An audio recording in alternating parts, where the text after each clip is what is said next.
श्री उपदेशामृत श्लोक संख्या 3। उत्साह निश्चया धैर्या तत्तत्कर्म प्रवर्तनात् संग त्यागो सतो वृत्ते षड्भिर्भक्ति प्रसिद्धति।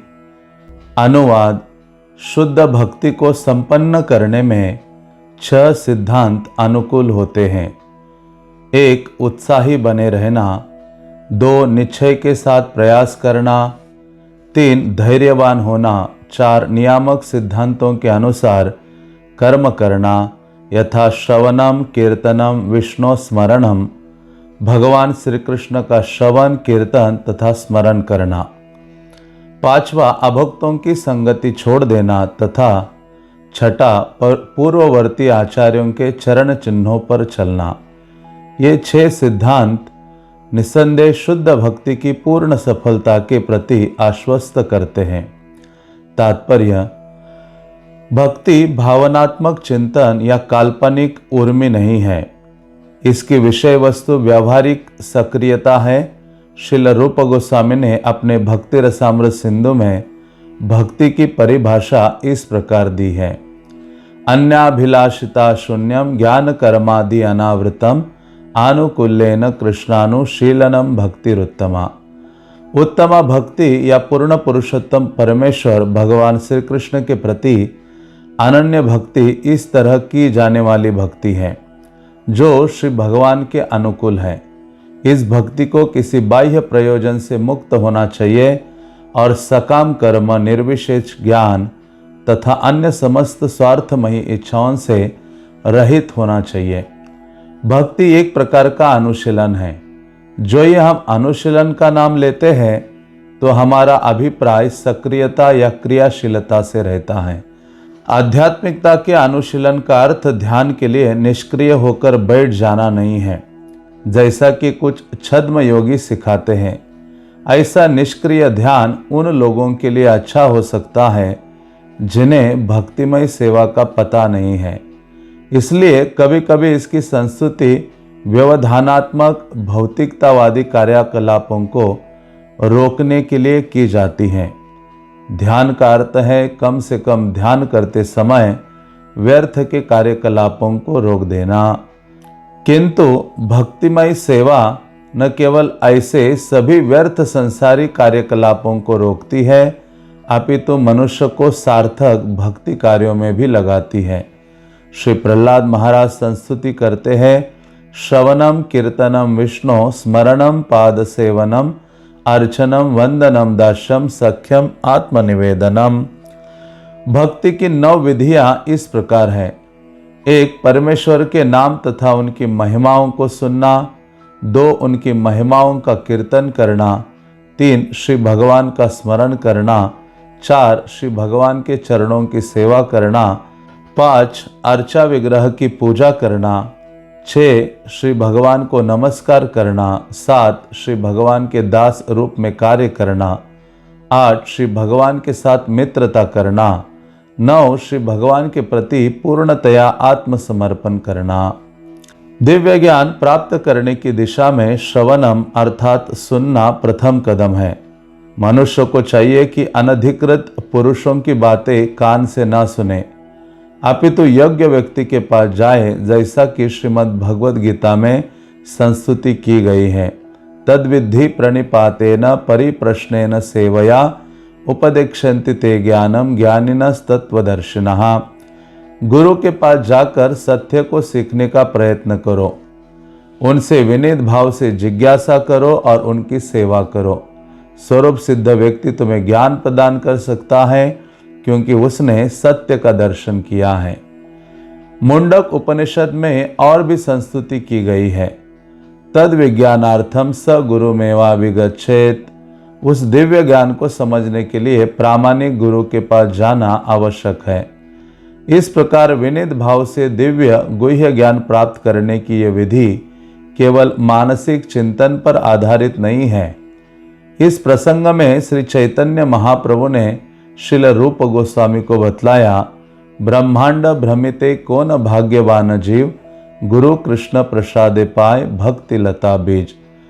ब्रह्मा की सृष्टि का विचरण करते समय कोई भाग्यशाली जीव भक्ति लता का बीज प्राप्त कर सकता है। यह सब गुरु एवं भगवान श्री कृष्ण की कृपा से ही संभव होता है। सारे जीव जो भगवान से ही आनंदमय हैं, उनके लिए यह भौतिक जगत एक बंदी ग्रह जैसा है।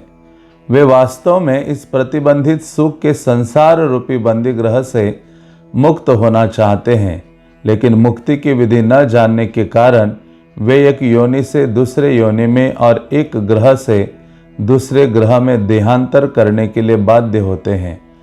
इस प्रकार जीव समग्र भौतिक जगत में भ्रमण करते रहते हैं। जब सौभाग्य से कोई जीव किसी शुद्ध भक्त के संसर्ग में आता है और धैर्यपूर्वक उससे सुनता है, तो वह भक्ति पथ का अनुसरण करने लगता है। ऐसा सुअवसर केवल निष्ठावान व्यक्ति को प्रदान किया जाता है। अंतर्राष्ट्रीय कृष्ण भावनामृत संघ संपूर्ण मानवता को ऐसा अवसर प्रदान करता है। यदि सौभाग्यवश कोई व्यक्ति भक्तिमय सेवा में प्रवृत्त होने के इस सुअवसर का लाभ उठाता है, तो उसके लिए तुरंत ही मुक्ति का मार्ग खुल जाता है। मनुष्य को चाहिए कि भगवत धाम वापस जाने के इस सुअवसर को अत्यंत उत्साहपूर्वक स्वीकार करे। उत्साह के बिना कोई सफल नहीं हो सकता। भौतिक जगत में भी सफल होने के लिए मनुष्य को अपने कार्य क्षेत्र में अत्यधिक उत्साही बनना होता है। जो अपने क्षेत्र में सफलता चाहता है, ऐसे विद्यार्थी, व्यापारी, कलाकार या अन्य किसी भी व्यक्ति को उत्साही बनना पड़ता है। इसी प्रकार भक्ति के क्षेत्र में भी मनुष्य को अत्यंत उत्साही होना पड़ता है। उत्साह का अर्थ है कर्म, लेकिन ये कर्म किसके लिए? इसका उत्तर यह है कि मनुष्य को सदैव भगवान श्री कृष्ण के लिए कर्म करना चाहिए। कृष्णार्थ अखिल चेष्टा। जीवन की सभी अवस्थाओं में भक्ति योग में सिद्धि प्राप्त करने के लिए भक्ति के सारे कार्यकलाप गुरु के निर्देशन में करने होते हैं। ऐसा नहीं है कि मनुष्य को अपने कार्यकलापों तक ही सीमित रहना होता है या उन्हें संकुचित करना पड़ता है। भगवान श्री कृष्ण सर्वव्यापी हैं, अतएव भगवान श्री कृष्ण से स्वतंत्र कुछ भी नहीं है। जैसा कि भगवान श्री कृष्ण स्वयं श्रीमद् भगवद गीता में कहते हैं, मया ततमिदं सर्वं जगद अव्यक्त मूर्तिना मत्सानि सर्वभूतानि न चाहम तेषु अस्थितः। यह संपूर्ण ब्रह्मांड मेरे अव्यक्त रूप में मेरे द्वारा व्याप्त है। ये संपूर्ण ब्रह्मांड मेरे अव्यक्त रूप में मेरे द्वारा व्याप्त है। सारे जीव मुझ में हैं, लेकिन मैं उनमें नहीं हूँ। प्रामाणिक गुरु के निर्देशन में मनुष्य को हर वस्तु भगवान श्री कृष्ण की सेवा के लिए अनुकूल बनानी होती है। उदाहरणार्थ, इस समय हम डिक्टाफोन बोलकर लिखने का यंत्र का उपयोग कर रहे हैं। जिस भौतिकतावादी ने इस यंत्र का आविष्कार किया, उसने इसे व्यापारियों या सांसारिक विषयों पर लिखने वालों के लिए बनाया था। निश्चित रूप से उसने इस डिक्टाफोन का उपयोग श्री भगवान की सेवा में किए जाने के विषय में नहीं सोचा होगा, लेकिन हम इसका उपयोग कृष्ण भावना भावित साहित्य लिखने के लिए कर रहे हैं। निसंदेह डिक्टाफोन का निर्माण पूर्ण रूपेण भगवान श्री कृष्ण की शक्ति के अंतर्गत है। इस यंत्र के सारे भाग, जिसमें इसके इलेक्ट्रॉनिक कार्य भी सम्मिलित हैं, भौतिक ऊर्जा के 5 मूलभूत प्रकारों भूमि, जल, अग्नि, वायु तथा आकाश के विभिन्न संयोगों एवं अंत क्रियाओं से बने हुए हैं। अन्वेषक ने इस जटिल यंत्र को तैयार करने में अपना मस्तिष्क लगाया है, किंतु उसका मस्तिष्क तथा सारे अवयव भगवान श्री कृष्ण द्वारा प्रदान किए गए हैं। भगवान श्री कृष्ण के कथन मत्स्थानि सर्वभूतानि के अनुसार प्रत्येक वस्तु मेरी शक्ति पर आश्रित है। इस प्रकार भक्त समझ सकता है कि चूंकि भगवान श्री कृष्ण शक्ति से कोई भी वस्तु स्वतंत्र नहीं है, अतएव प्रत्येक वस्तु को उन्हीं की सेवा में लगाना चाहिए। कृष्ण भावनामृत में बुद्धिपूर्वक किया गया प्रयास उत्साह कहलाता है।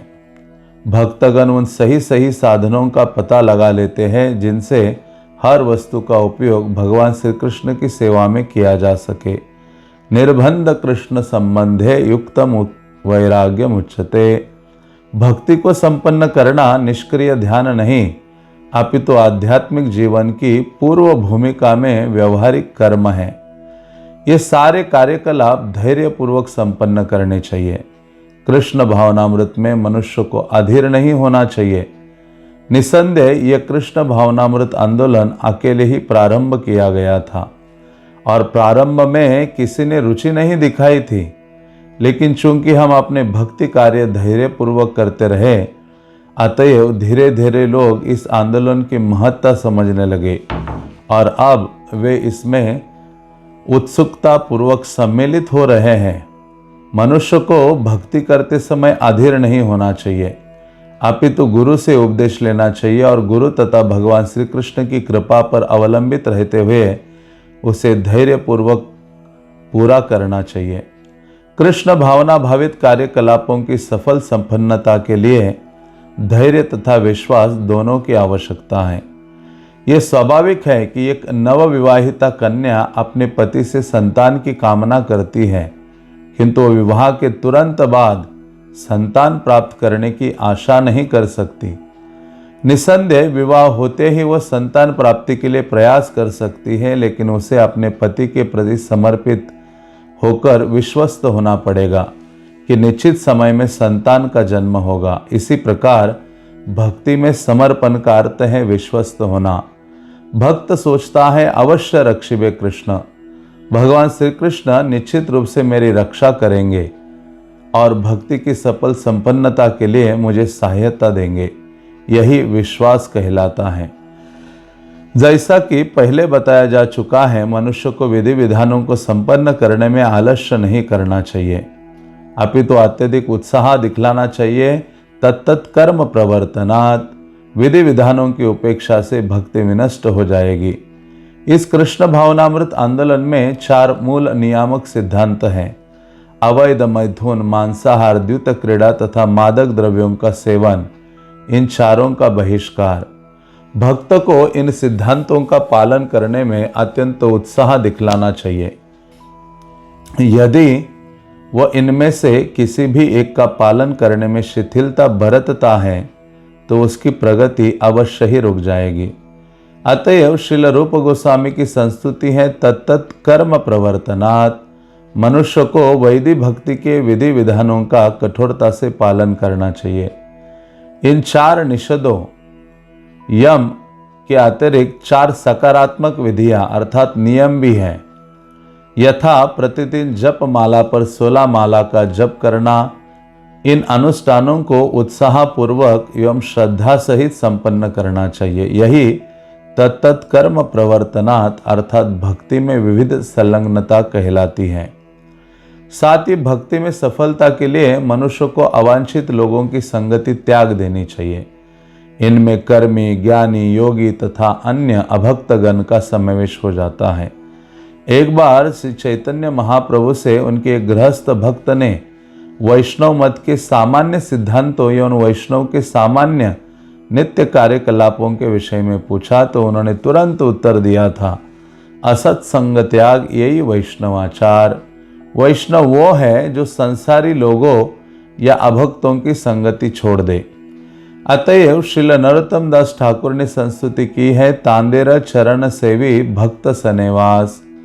मनुष्य को शुद्ध भक्तों के संग में रहना चाहिए और पूर्ववर्ती आचार्यों षड गोस्वामियों यथा श्रील रूप गोस्वामी, श्रील सनातन गोस्वामी, श्रील जीव गोस्वामी, श्रील रघुनाथ दास गोस्वामी, श्रील गोपाल भट्ट गोस्वामी तथा श्रील रघुनाथ भट्ट गोस्वामी द्वारा निर्धारित किए गए विधि विधानों का पालन करना चाहिए। यदि वो भक्तों की संगति करता है तो अभक्तों के साथ रहने का अवसर ही नहीं आता। अंतर्राष्ट्रीय कृष्ण भावनामृत संघ ऐसे अनेक ग्रंथ खोल रहा है जिससे लोगों को भक्तों के साथ रहने तथा आध्यात्मिक जीवन के नियामक सिद्धांतों का अभ्यास करने के लिए आमंत्रित किया जा सके। भक्तिमय सेवा का अर्थ है दिव्य कार्यकलाप। दिव्य स्तर पर भौतिक प्रकृति के तीनों गुणों द्वारा किसी प्रकार का कल्मश नहीं होता। यह विशुद्ध सत्व कहलाता है, अर्थात ये शुद्ध सत्व गुण का या रजो तथा तमो गुणों के कल्मश से मुक्त सत्व गुण का स्तर है।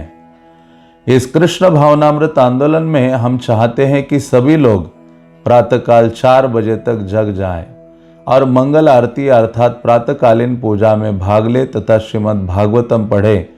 कीर्तन करे आदि आदि। इस प्रकार हम नित्य 24 घंटे भक्ति के कार्यकलापों में संलग्न रहते। ये सतोवृत्ति है, अर्थात उन पूर्ववर्ती आचार्यों के पद चिन्हों का अनुगमन है जिन्होंने अपना प्रत्येक क्षण कृष्ण भावना भावित कार्यकलापों में बड़ी दक्षता से लगाया। यदि कोई इस श्लोक में श्रील रूप गोस्वामी द्वारा दिए गए उपदेश का कड़ाई से पालन करता है, उत्साही होना, दृढ़ निश्चय होना, धैर्यवान होना, अवांछित व्यक्तियों की संगति का परित्याग करना, नियमों का पालन करना तथा भक्तों की संगति करना, तो वो भक्ति में अवश्य प्रगति करता है। इस संबंध में श्रील भक्ति सिद्धांत सरस्वती ठाकुर की टिप्पणी है कि दार्शनिक चिंतन द्वारा ज्ञान का अनुशीलन, सकाम कर्मों की प्रगति द्वारा संसारी ऐश्वर्य का संग्रह तथा योग सिद्धियों अर्थात भौतिक पूर्णता की इच्छा, ये सब भक्ति के सिद्धांतों से सर्वथा विपरीत है। मनुष्य को इन अस्थायी कार्यकलापों के प्रति पूर्णतया उदासीन रहकर अपना ध्यान भक्ति के अनुष्ठानों की ओर मोड़ना चाहिए। श्रीमद् भगवद गीता के अनुसार या निशा सर्वभूतानां तस्याम जागृति संयमी यशाम जागृति भूतानि सा निशा पश्यतो मुने। जो समस्त प्राणियों के लिए रात्रि है वह आत्म संयमी के लिए जागने का समय है, और जो समस्त प्राणियों के जागने का समय है वह अंतर्दृष्टा मुनि के लिए रात्रि है। श्री भगवान की भक्ति में व्यस्तता ही जीव का प्राण तथा आत्मा है। यही वांछित लक्ष्य है और मनुष्य के जीवन की परम सिद्धि है।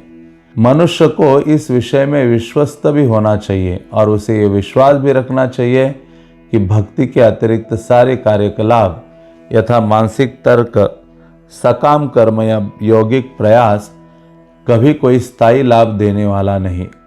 भक्ति के मार्ग पर पूर्ण विश्वास से वांछित लक्ष्य प्राप्त किया जा सकता है, किंतु अन्य मार्गों का अनुसरण करने के प्रयास से मनुष्य केवल अशांत ही होगा। श्रीमद् भागवत के 7वें स्कंद में कहा गया है, मनुष्य को भली भांति आश्वस्त हो जाना चाहिए कि जिन लोगों ने अन्य प्रयोजनों के लिए कठिन तपस्या करने के उद्देश्य से भक्ति का परित्याग किया है, वे भले ही लाख उच्चतर तपस्याएं करें, लेकिन उनके मन शुद्ध नहीं है, क्योंकि उन्हें भगवान के दिव्य प्रेममयी सेवा के विषय में कोई जानकारी नहीं है। 7वें स्कंद में ही आगे कहा गया है, भले ही मानसिक चिंतक अर्थात ज्ञानी तथा सकाम कर्मी बड़ी बड़ी तपस्याएं कर ले, फिर भी वो पतित होते हैं, क्योंकि उन्हें श्री भगवान के चरण कमलों के विषय में कोई जानकारी नहीं रहती। किंतु कौन्तेय प्रतिजानी ही न मे भक्त्या प्रणश्यति। 7वें स्कंद में ही आगे कहा गया है, भले ही मानसिक चिंतक अर्थात ज्ञानी तथा सकाम कर्मी बड़ी बड़ी तपस्याएं कर ले, फिर भी वे पतित होते हैं, क्योंकि उन्हें श्री भगवान के चरण कमलों के विषय में कोई जानकारी नहीं रहती। किंतु भगवत भक्तों का कभी पतन नहीं होता। श्रीमद् भगवद गीता में पूर्ण पुरुषोत्तम भगवान अर्जुन को विश्वस्त करते हैं, कौन्तेय प्रतिजानी ही न मे भक्त प्रणश्यति। हे कुंती पुत्र, निडर होकर घोषित कर दो कि मेरा भक्त कभी विनष्ट नहीं होता। पुनः श्री भगवद गीता में भगवान श्री कृष्ण कहते हैं, नेहाभिक्रमनाशोस्ति प्रत्यवायो न विद्यते स्वल्पमप्यश धर्मश त्रायते महतो भयात। इस प्रयास का न तो विनाश होता है न इसमें कमी आती है। इस पद पर थोड़ी सी प्रगति भी मनुष्य की भयंकर से भयंकर भय से रक्षा कर सकती है। भक्तिमय सेवा इतनी विशुद्ध तथा पूर्ण होती है कि एक बार प्रारंभ हो जाने पर मनुष्य चरम सफलता की ओर बलपूर्वक खींचता चला जाता है। कभी कभी मनुष्य अपने सामान्य भौतिक कार्यों को त्याग कर भावावेश में आकर परमेश्वर के चरण कमलों की शरण ले लेता है और इस तरह वो भक्ति की प्रारंभिक शुरुआत कर लेता है। यदि ऐसा अपरिपक्व भक्त पतित भी हो जाता है तो उसकी कोई हानि नहीं होती। दूसरी ओर ऐसे व्यक्ति को क्या लाभ होता है जो वर्ण तथा आश्रम के अनुसार नियमित कर्म तो करता है लेकिन भक्ति नहीं करता।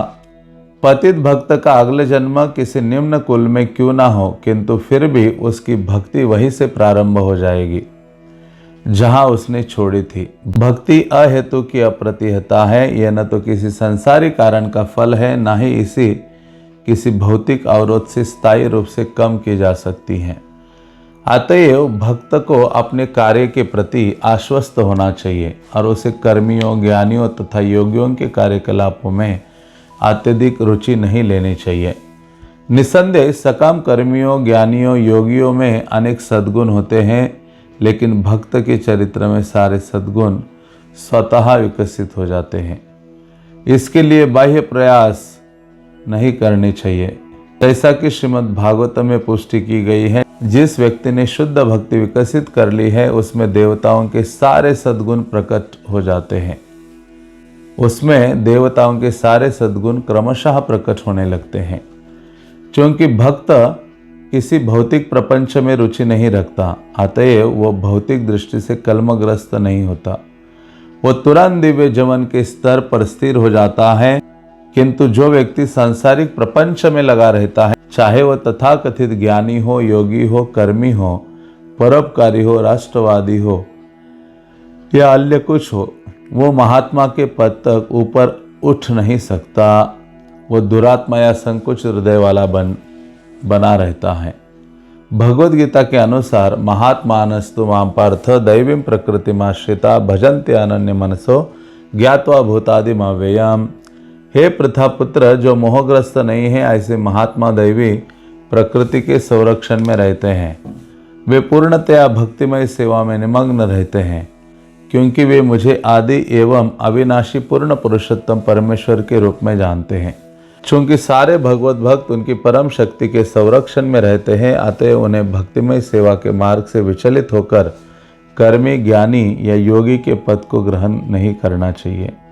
ये उत्साह, निश्चय, धैर्य तत्त कर्म प्रवर्तनात्, अर्थात धैर्य तथा विश्वास के साथ भक्ति के नियमित कार्यों को उत्साहपूर्वक संपन्न करना कहलाता है। इस प्रकार मनुष्य बिना व्यवधान के भक्ति में प्रगति करता है।